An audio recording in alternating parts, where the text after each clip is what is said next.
Hello, everyone, and welcome to another episode of Red Valkyrie Presents. I'm, of course, Shae the Red with my amazing co-host, Alex. How are you doing, darling? I am doing awesome in the middle of these wonderful lightning strikes all around the house. And I just checked the radar. It goes from like 3 shades of green through yellow through 2 shades of red right over the house. Oh, fantastic. It's gorgeous. Yeah, Gorgeous. so like everyone's just gonna, run for shelter at some point. Yes. And apologies for the angry pterodactyl that you all can hear, because Hugin has decided that he's just gonna be an angry little boy now that I am back. So, you know. That is a channel feature. It is. If you don't get pterodactyl, were you really on Red Valkyrie? No. Nope. And we are, of course, here with Mr. PTP himself. How are you doing, Patrick? Doing pretty well. How are you guys doing today? Good. Awesome. Good. I'm better now that, so specifically for Patrick, I made my Ultra Star, my own Ultra Star sweater. And because of you, I now know exactly what kind of stuff I'm going to get from now on anytime I need to do iron on, because this shit was like super fast and very well done. And I was like, oh, where have you been my whole life? I use other iron on and it's like, oh yeah, you've only been holding it for an hour and a half. It's not on there. Like this one, I like went over it and then I went to go and check it and I ended up sort of peeling off the top coat. And I was like, oh, I'm not ready yet. Like I was just seeing if it was good. I gotta do the rest of it now. I remember like Cub Scout patches being like that. It took forever for them to like to melt onto the costume.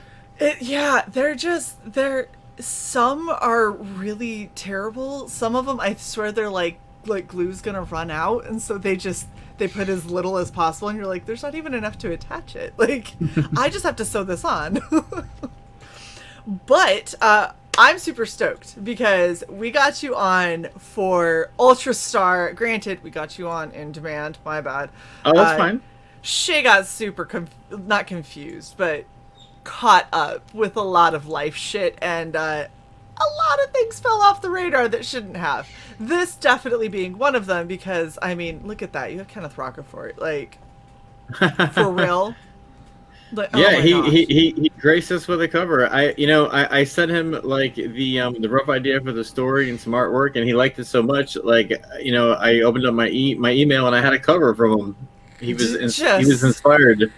He was like, I really liked it. Here's some artwork. And be like, I mean, and Thank you. Ultra Star is kind of like my version of Superman. So who better to have do the cover than the artist of Superman? Yeah. Oh, and it's just gorgeous. I'm not gonna lie. Okay, like, there's always like, I only know a little bit about your stories. Just like when Johnny Phantasm, and I was like, I don't know, and then I was like, okay, but you have like years that matter to me a lot, and so I'm just backing up. You know what I mean? And so I was like, because so here's the funny thing, the years that you chose, and I think I told you this, but the years that you chose for Johnny Phantasm, you chose 77, right? And you chose 85. That's right. 85, 77. Oh, and I was really? like, I have to. I can't not. Like, birth years, man. We got to. And so it was perfect. Thanks for the dogs. You're fine. Anyway, the second I saw that you had this, I was like, I'm backing it. Let me keep scrolling so I know what tier.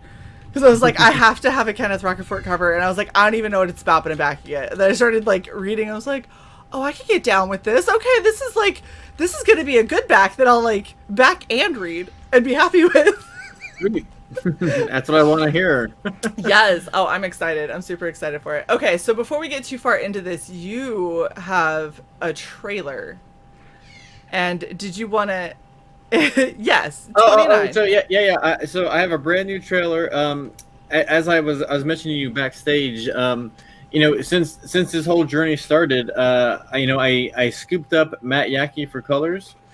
His colors are just amazing. With Johnny Phantasm doing the purple and the teal and the pink, that works for Johnny Phantasm, but it doesn't necessarily work for a superhero comic book.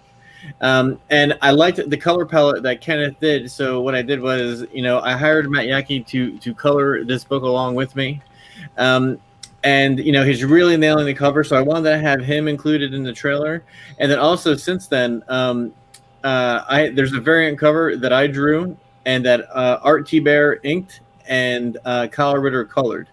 That's the coverage you're looking at right there. So I also wanted to include that in a new trailer. So yeah, I do have a new trailer that I wanted to share with you guys, and it still needs a couple of tweaks, but I'm very excited about it. So I'm just going to go ahead and share it anyway. It's one of those things. I love it. So we're getting, guys, just so everybody knows, we are getting a Red Valkyrie exclusive. That's right. That's right.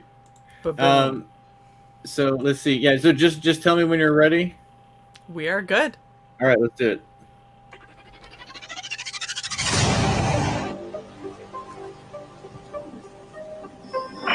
5, 7.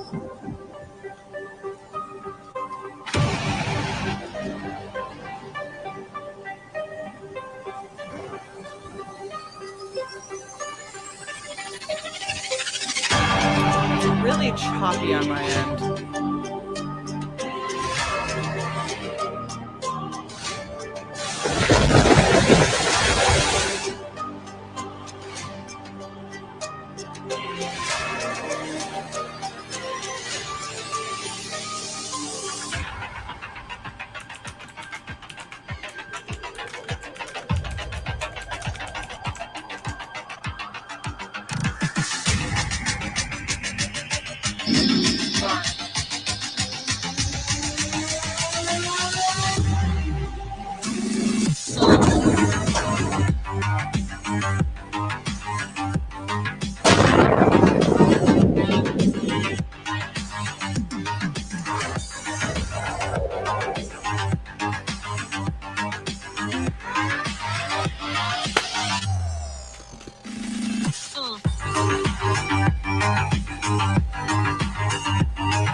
That's it. That's the first place it's been shown. That's awesome. Oh my gosh, stop, dog. Yeah, it was a little choppy for me, so I couldn't see some of it, but it definitely looks pretty fucking badass. I love all of the care that you're putting into like your trailers and stuff. I love seeing good trailers because I come from like a videography background, so that's something that I really focus on. And when people that's the fun part, that's the cherry on top. Yeah, exactly. And that's to get people just stoked, getting a good tune and some good visuals in there, some good pacing gets people excited. Oh yeah, absolutely. If there's no tentacles under that cover, people will be disappointed. I don't know about that. I think first off, she's fucking adorable. Like, I love her and the little like whiskers and the little extra pink nose you gave her and everything. Like, like it's just so, it's so very adorable, and I love the crazy color palettes in the background and stuff, like a little. Well, yeah, like I had the Kenneth Rocafort cover and people were digging it, but John Malin was like, "You need some babes in here," and yeah. I really wanted to do a cover myself. And Ultra Girl is a big part of the story that comes in towards the end. So, I wanted to have something with her on there. And, like Art and I worked on a cover not too long ago, and it came out really well. So I wanted to get Art to ink it. And then, Kyle Ritter, he wanted to jam on something. So I was like, let's jam on this cover. And he does such a great job at rendering, especially like skin in her uniform. It just looks beautiful. So yeah, I mean, it all worked out really well, and I really like. I'm stoked on the Japanese cover too. Like, people seem to really be identifying with that. So not gonna lie, that Japanese cover, I was like, man, that's just unique. Like, well, like the reason why we did the Japanese cover, so like we had some people from Japan and New Zealand and Australia and just overseas that were kind of bummed about the shipping costs. Right. So what we did was, with a lot of my books, we given a lot of poker chips and cards and a lot of extra stuff that kind of gives a lot of weight to the book. Mm-hmm. So what I did was I gave the people an option where they could just get the Japanese dressing cover and there would be no extras in there, but it would be at a reduced shipping cost. And again, like people in Australia were paying more for shipping than they were for the book. So Yeah. with the Japanese book, that's specifically made for people overseas that don't want to spend like $45, $50 on just getting one comic book. It's got a reduced cost of shipping, so it's just trying to try new things and trying to appease some people. Yeah, yeah, absolutely. I think that's I think it's really cool. It's definitely unique, but it also like I'm a weeb, I'm not gonna lie. Oh yeah, well yeah, I'm trying to reach out to that market too. So why Don't not? worry, you did. You did good. You did good. Cute girl and Japanese text. You're done. Like that's all you needed. All right, so why don't you tell us a little bit more about Ultra Star and your version of a Superman? Right on, right on. So I actually came up with this class, or I came up with this superhero in Joe Kubert's class. So I came up with this character in about 2004. I was working on a project, and in the project I had Shazam as my main character, but I wasn't into it. Then Joe suggested that I changed it to one of my own characters so I could be more excited about it, and that's when I came up with Ultra Star. Now, this story is about Ultra Star. But it's about him kind of missing from this team called Supernova 5, which there's 5 of them. And the story is from the perspective of each of these individuals about what has happened in their life since Ultra Star has gone missing. Yeah, each of them want Ultra Star around for different reasons. Ultra Girl is actually his ancestor way from the future. So she actually travels back in time to kind of learn how to be a superhero. But then like General Star, he's like a military guy. He's kind of like the Nick Fury of the group. He's just trying to keep the group together. Radioactive.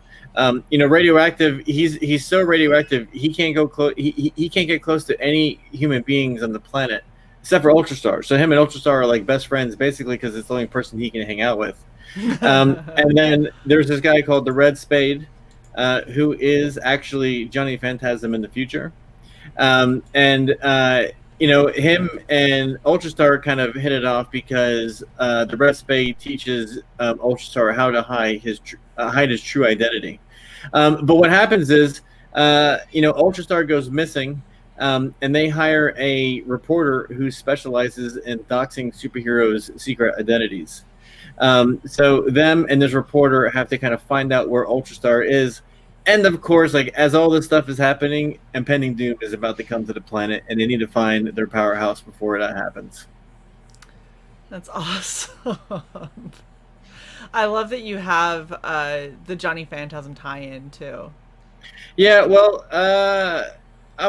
this is just a little Riot Press universe, and I thought it would be interesting because in my head I always knew where Johnny was going to go, but I thought it'd be fun because right now he's basically like a villain. He's like the Joker, so I thought it'd be cool to show where he ends up, so it gets people more intrigued about him here. But also when we go back to Johnny Phantasm, people want to see the journey of how he becomes basically a superhero.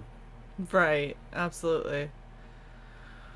Oh my goodness, you always have so much awesome Lots of stuff stuff. with everything. Lots of stuff, yeah. So with that You tier give right me there, FOMO like crazy, just so you know. so with this tier, you get both covers. You get a pack of trading cards. Now everyone that's backed it gets 2 packs now. You get 3 postcards. You get a Red Spade poker chip because we reached that stretch goal, and then you also get these 2 ash cans that kind of tell us a little bit more about General Star and I Am Radioactive. Oh wow, that is crazy. And then a big sticker for the beggar car. Nice. How big is this sticker? It's gonna be about this big. It's gonna look good right underneath like your brake light, Awesome.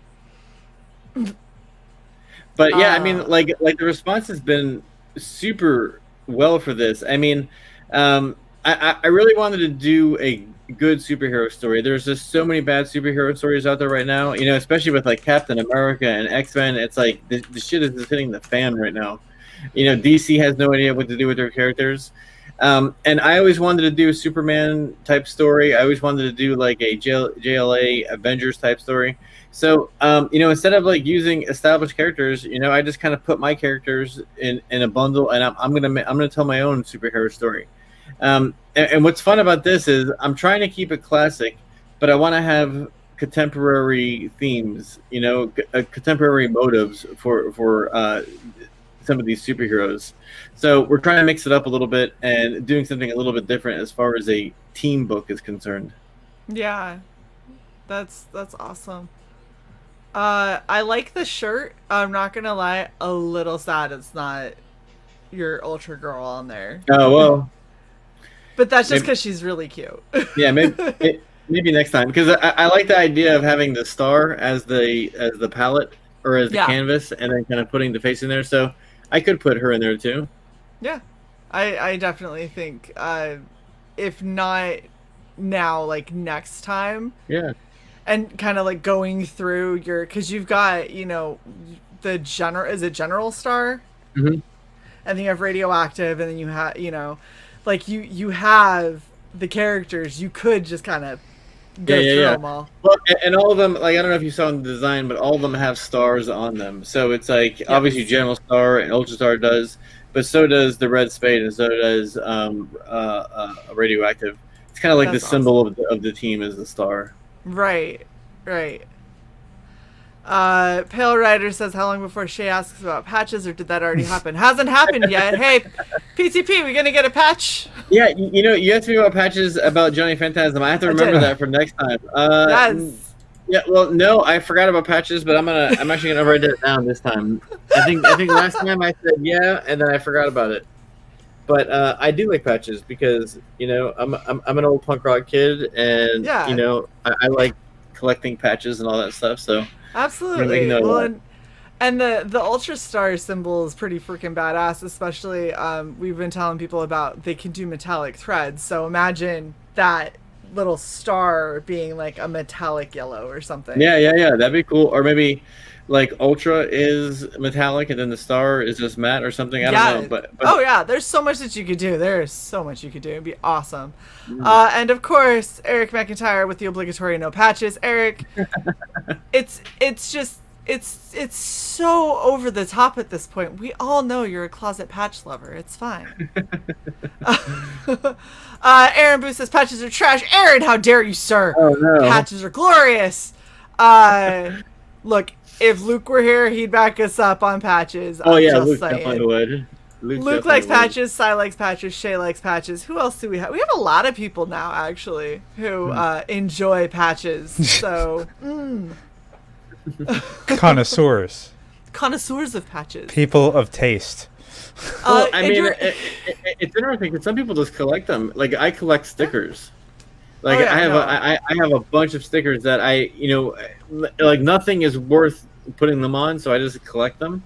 And now it's got out of hand, and that's one of the reasons why I do make a lot of stickers, like with my campaigns, is because I'm a bit of a sticker collector. I mean, and that's the thing, is like patches have always been kind of my thing. I always thought that they were cool as a kid, and being able to, if you're gonna put it on a hat or you're gonna put it on like a jacket or something, like I don't know, I always just really like them. But I gotta say, I'm digging what you do have for collector stuff. I like that the collector's glass looks kind of like a beer can. Oh no, it is. It's a tall boy. Is it? Okay. Yeah. No, it's definitely a tall boy. Yeah. That is awesome. So we made two Johnny Phantasm glasses like that as well, and I'm a fan of the Miller High Life in a tall boy can. If I had to go and grab a beer right now, that's what I would grab.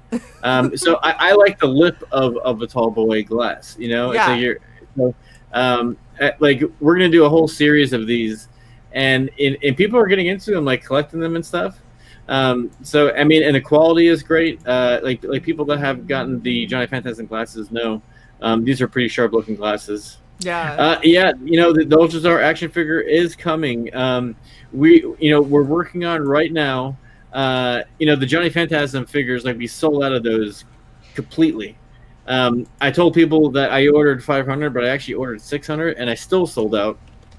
But we're making new Johnny Phantasm figures now, different color ones that go along with the new story, and then we're also making a Scarlet Heart action figure, and then after that we're going to make an Ultra Star action figure. So there are going to be Ultra Star action figures, and in that same Kenner type of style as well. That's awesome. Well, the fact that you were able to successfully, because a lot of people have tried to make the action figures, and it's, if you don't have a good know what you're doing, have the kind of startup capital and everything, it's such a it's hard. It's hard. I mean, like, there's a couple of hurdles that you have to jump over, and one of them is a lot of places won't do less than like 5,000 pieces. Oh yeah. And luckily the place that we found, they do small quantities. That's so awesome. Yeah. So it's like, instead of doing like a run of like 1,000, they'll do a run of 200, which is crazy. Yeah. But it works in advantage with us, and we work with a company called Toy Pizza, who kind of specializes in doing these Kenner style type figures. So yeah, I mean, we're moving forward with that. Like yesterday, I just got off the horn with the Big Bad Toy Store. They want to pick up our action figures as well. I don't know if you guys know who they are, but they're basically like Toys R Us online. Oh, very cool. Yeah, they're a really, really big toy company that sells a lot of stuff online. Glow in the dark Ultra Star figure, please. Yeah, that'd be great. That'd be awesome. That'd be really cool. Yeah. Well, and I know, like, Boob Dan's a huge toy collector. He's got all kinds of crazy stuff in that garage studio of his. Like, seriously, he says stuff that I don't even remember from the same childhood, and he's like, yeah, this, and I was like, what is that? It's like, it came from this thing, and I was like, huh, I don't know how I never saw that, but okay. Yeah, once in a while something slips past the radar. That's one of the reasons why I like going to toy shows, is like looking at all the old stuff and kind of seeing the things that I know, and then seeing the things I don't know. Well, and getting that whole kind of same excitement you got as a kid. You're like, oh, no way, look at what they got. Holy shit. Well, yeah, I mean, sometimes I'll be walking around and I would have completely forgot about something, and then I'll see it. For example, like there was this cartoon, like Alex might remember it, but it's called Spiral Zone. And it was like a story about these. It was like 7-inch action figures, and they came with clothes on them, but they were like futuristic guys fighting like these zombie futuristic guys. And I forgot about it completely until I saw it like the other day, and I was like, "Oh my god, I forgot about this Spiral Zone! Crazy." Oh, that's funny.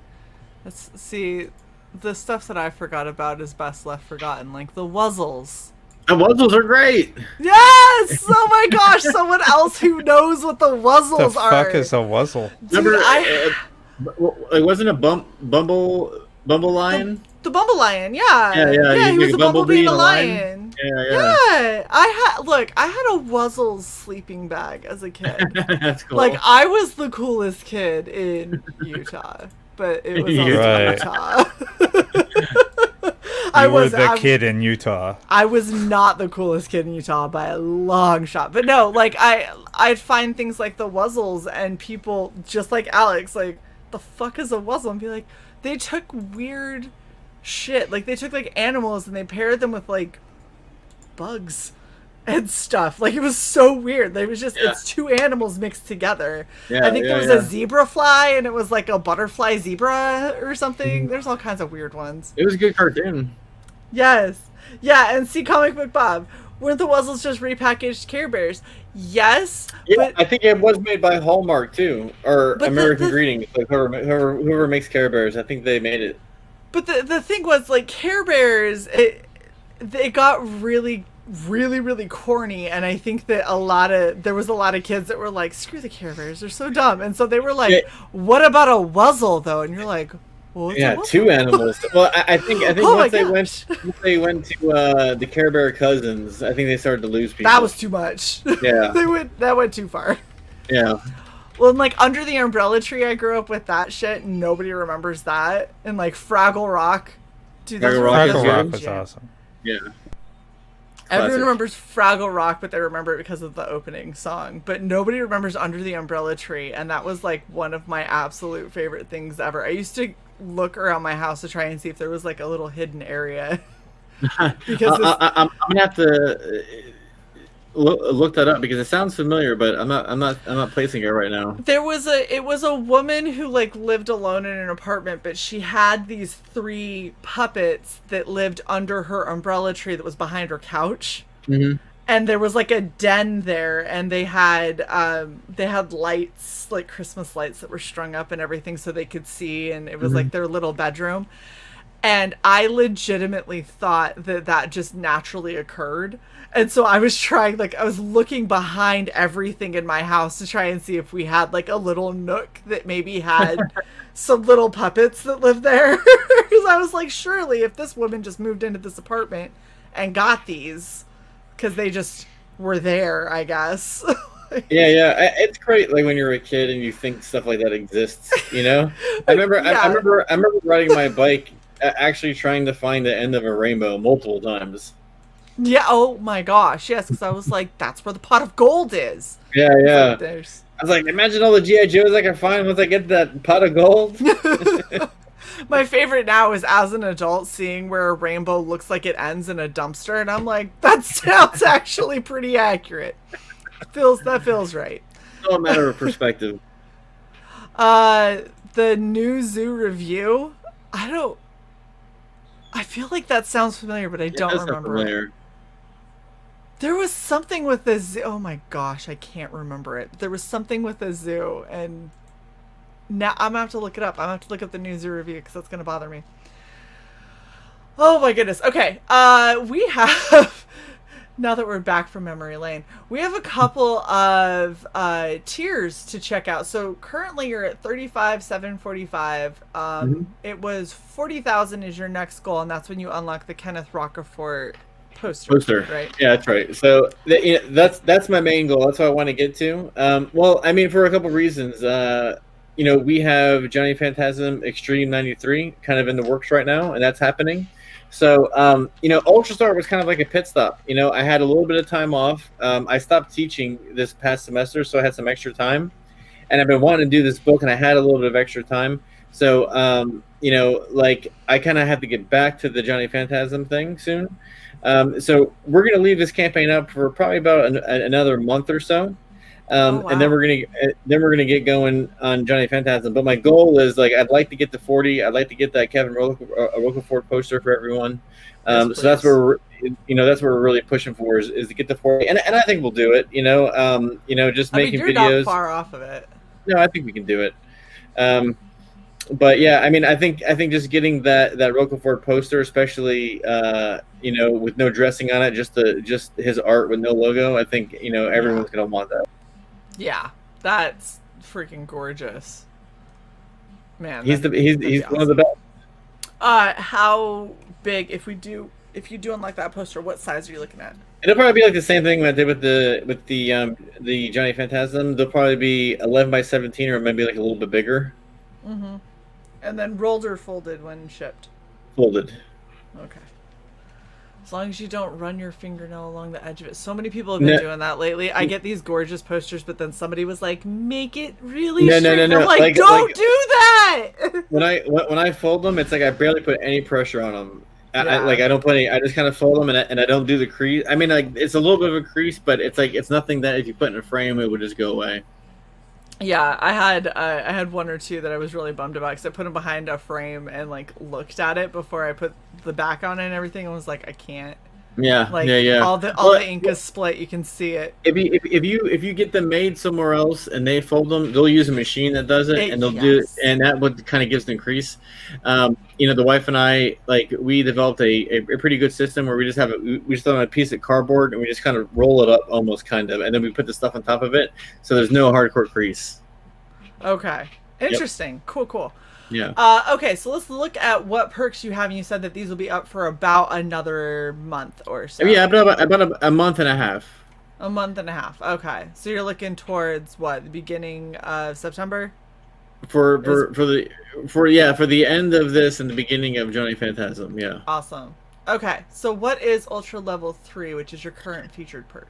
So Ultra Level 3 is you get both comic books, you get the sticker, you get the postcards, you get the trading cards, and then you get the 2 ash cans. But also, since we reached the stretch goal, I mentioned this earlier. Everyone gets a poker chip now. Everyone gets an. If you order this perk, you get another pack of trading cards. For me, like I like having a pack that I can open, and then a pack that I can leave closed. Like I collect like old school trading cards in the packaging. Like I have like Garbage Pail Kids and Ghostbusters 2 and He-Man in their original packaging. So that this tier is for someone that wants to have a pack of cards to have, and then have a pack of cards to open. And then hopefully, like we'll get to that 40,000, and then everyone will get a poster too. But yeah, for this you get two books, 2 ash cans, a sticker, 2 trading card packs, and a poker chip. So Awesome. lots of stuff. I mean, like if anyone knows me, like I load stuff up a lot. Like I try to make it worth everyone's while. You gave me a bit of a quandary when I was going to store everything, and I was like, I don't know where to put everything. Like there's so much. I ended up buying a box and was like, the extras will go in this box. The comics will go in my comic box. We're just gonna call it good for now until I come up with a better system. That's what's great about just indie comics right now and crowdfunding and CG is that we're able to give so much back to the consumer, the backers, because we don't have to pay a middleman anymore for distributing or a publisher or editors or anything stuff like that. So we have a lot more money to throw your guys' way, which is I think awesome. Heck yeah. Okay, and then for the $25, the $25, you just get the book and a sticker. Okay. Yep. Awesome. And then, but with that tier, you still get a trading card pack, and you still get the poker chip as well. Cool. Now, with the tier below that, which is the Japanese dressing one, you don't get any of the extra stuff because again, I'm keeping the weight down, so it's cheap to send overseas. But there is something that you can do because some people do want everything anyway.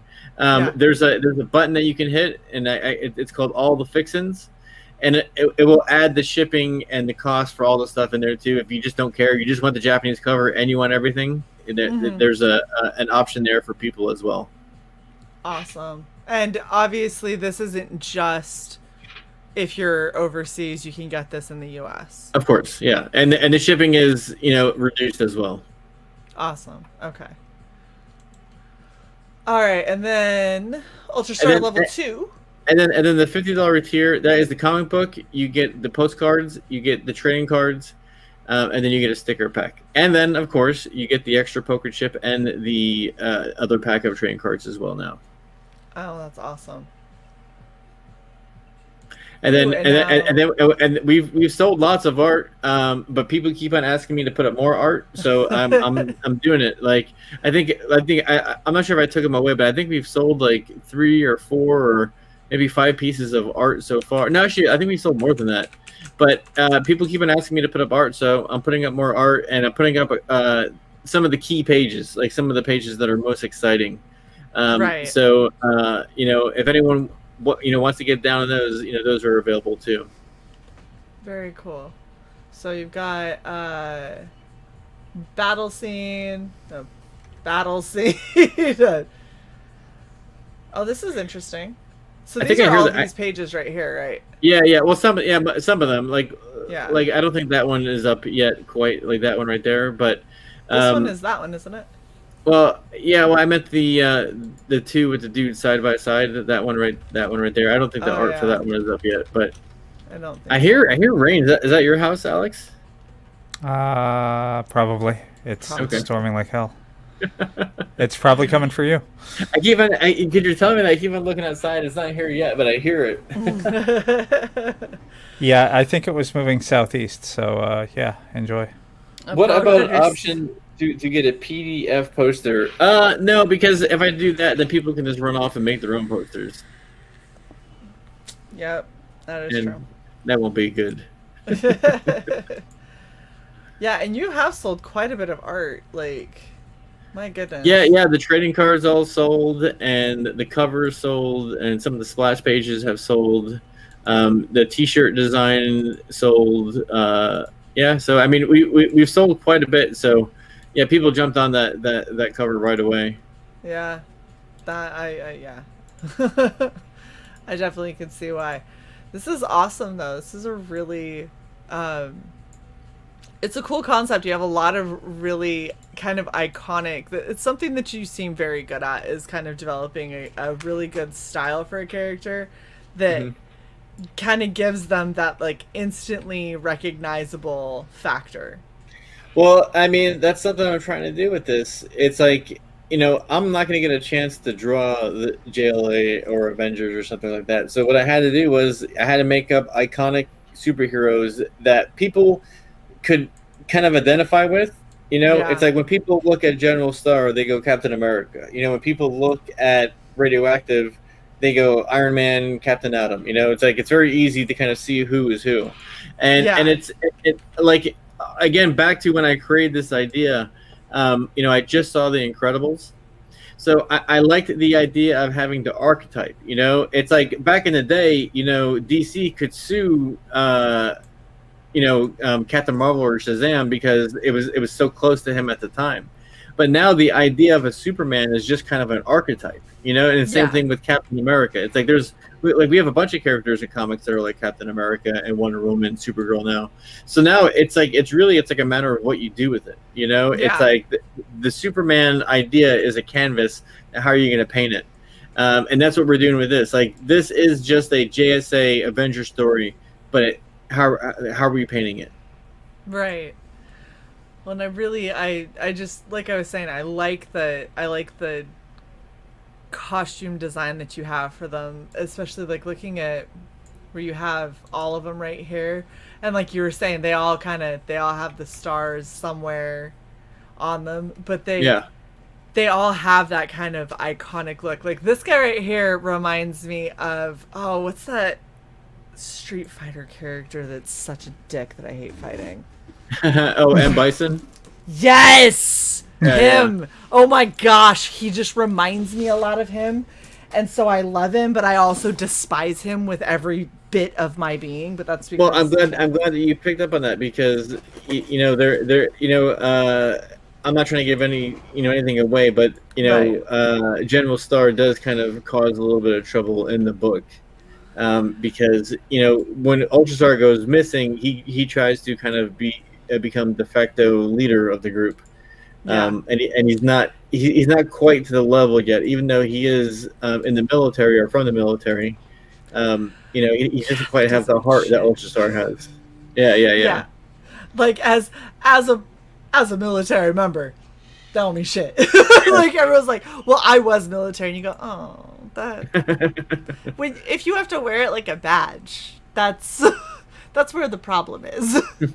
Look at everyone in the chat, like, oh my gosh, stop spoiling. Sorry. It's like the small. First off, I'm throwing this out there. If y'all couldn't tell by looking at this motherfucker's face that he was gonna potentially do some shady shit if not kept in line, I don't know what to tell you, because he looks it. Well, I didn't say shady, but I just, like someone has to be the leader, or so he thinks, So it's like he looks that. He has that kind of like cocky. Well, if Ultrastar's gone, someone has to take over, and it's like, yeah. Well, I mean, again, it's like all these people are looking for Ultrastar for different reasons. You know what I'm saying? Yeah. Like Ultra Girl, it's basically like her cousin from 1,000 years in the past. So she's worried about him. Yeah. Like Radioactive, it's the only person that he can get close to on the planet. So it's like his best friend. He's looking for him as well. General Star is worried about him because he just wants his team to fall apart, because his team kind of keeps the planet safe. And then the Spade has some reasons too that I won't give those away because it's too much. I love the chats over here just like, stop spoiling, you're gonna tell us everything. They're calling it the new Shae. No, I mean that's nothing. I mean that like I'm sure that's nothing. Like there's so much more to the story, and that's something that I'm kind of really I'm really tooling over, is because I want to do a contemporary team story. You know, I feel like since Chris Claremont, like there hasn't been a big change in team stories. Maybe in what's it called, Invincible. You know, like they mixed it up a little bit, but you know, I'm really trying to do a contemporary type of team story here. So the stuff that I'm saying, like, trust me, it's like I'm not giving away anything. Like you'll find out in the first page or two. There's so much more to the story that's kind of overwhelming. I mean, especially because I mean, in the story, like you find out right away why Ultrastar has gone missing, and it's like it blows people's mind. It's gonna blow your mind, like why he's gone. You know, right? He's and yeah. So I mean, and there's 40 pages right now. If if we do really good, if things really get cooking, and we get to 50, I'm gonna add 10 more pages, which is gonna be mainly about Ultra Girl. Yeah, because I like to do an Ultra Girl story in this. Yeah, like the Spade character, more, like the Spade character is interesting. I mean, I think he's most interesting because he's Johnny Phantasm, and people just like don't know how he gets from point A to point B, and you don't find out in this story either. Like we're gonna tell that story in Johnny Phantasm. Eric McIntyre is trying to figure out why Ultrastar left. He says decided it's because he must owe child support. But damn, I know, right? Like I don't think Ultrastar's that kind of a. Will there be a Spade action figure? I mean, I hope so. I mean, like right now, like we have plans for a couple new Johnny recolors, the Scarlet Heart, and then we're gonna do Ultrastar.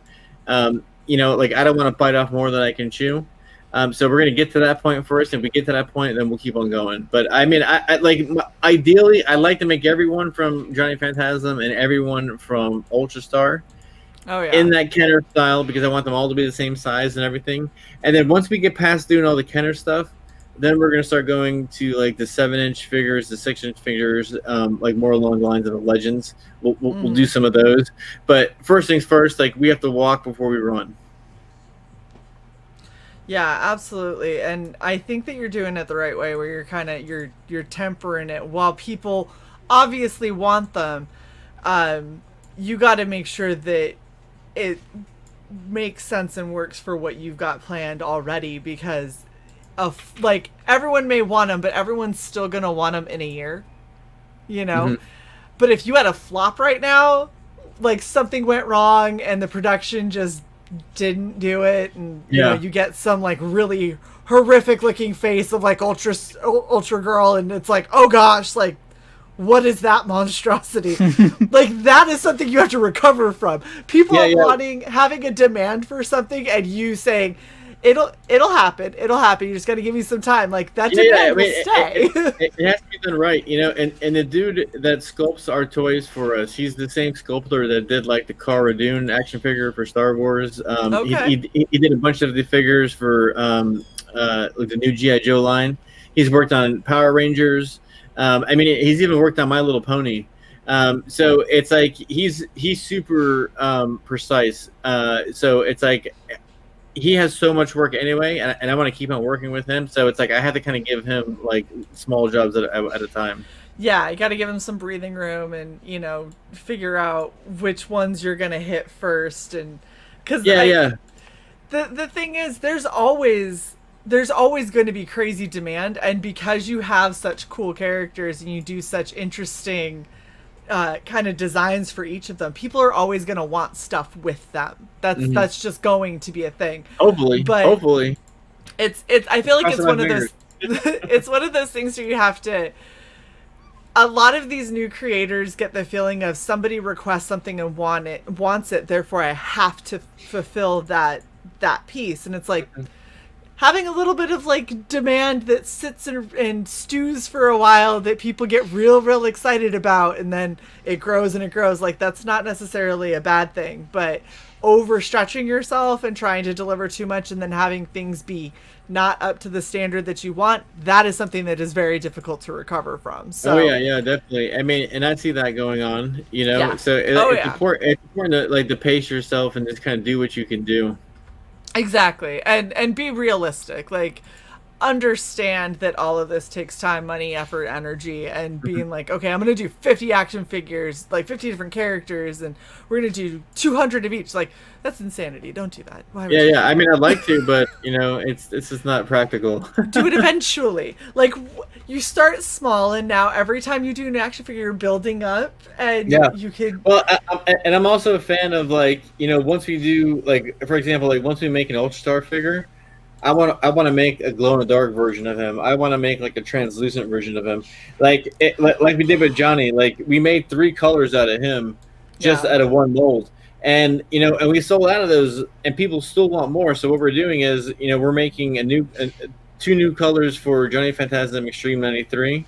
We're making it's like a kind of like a radical colored one, I call it, because in the new story, he has a blue suit.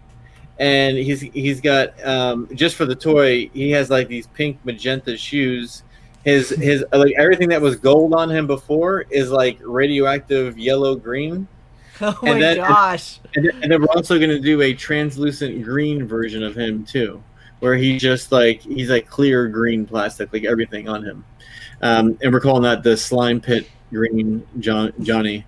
But nice. like we're going to use that mold more, and then we're branching out, and we're going to be doing an Ultra Star or a Scarlet Heart figure after that. So well, and like there's so much that you could do with the way that you have Ultra Star set up, is like, especially if you're doing like resin, you could do like the star glowy and the rest of it like a marbled between clear and black or something, just to kind of give it that weird ethereal. Yeah. Like, there's a lot that you could do with these kinds of things for sure.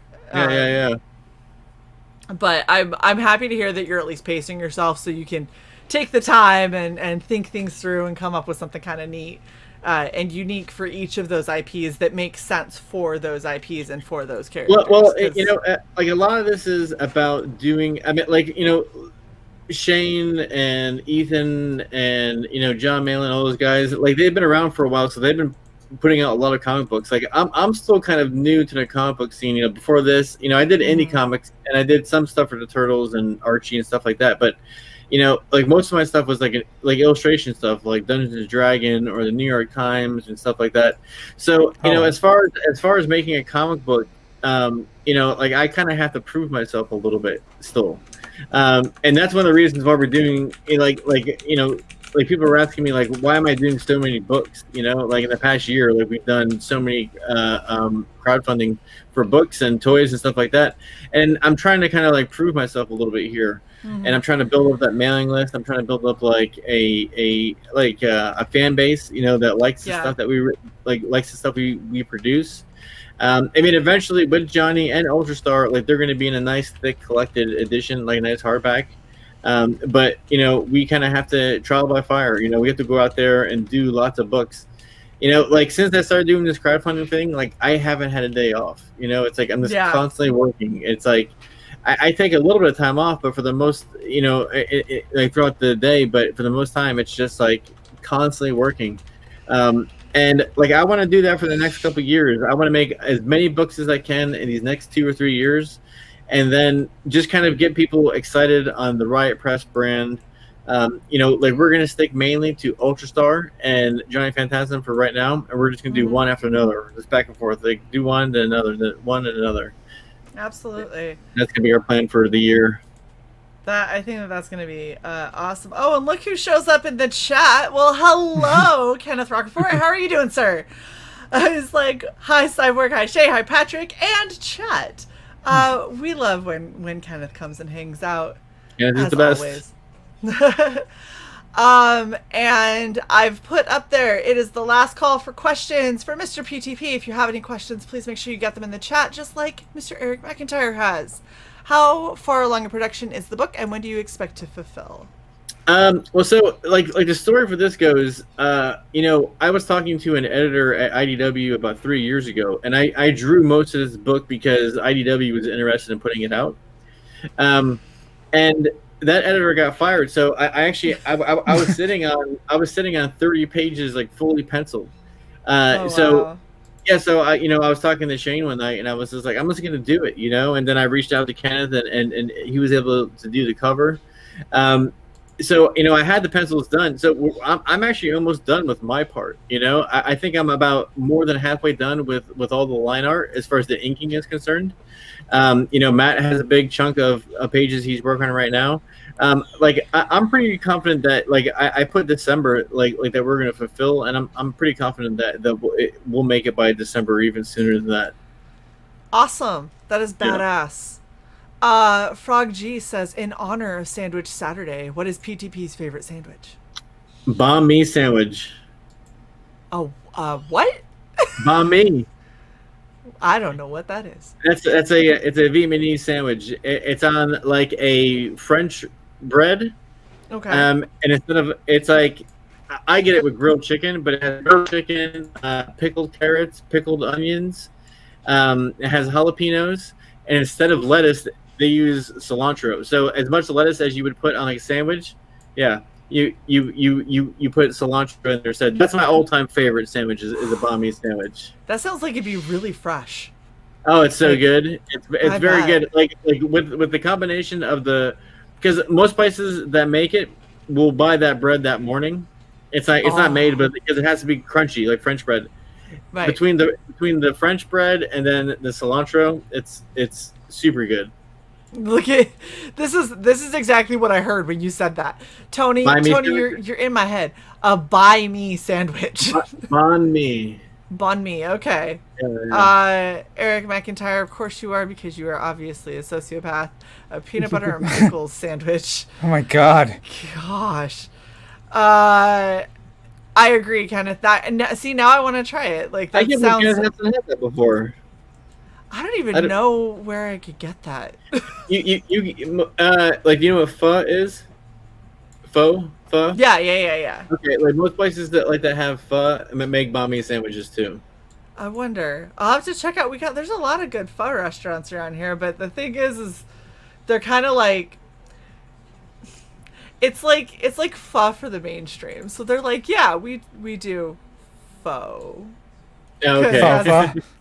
Everyone's like, no one can say it right. Like, and one of the area codes around here is 410, and so they call it Pho 10.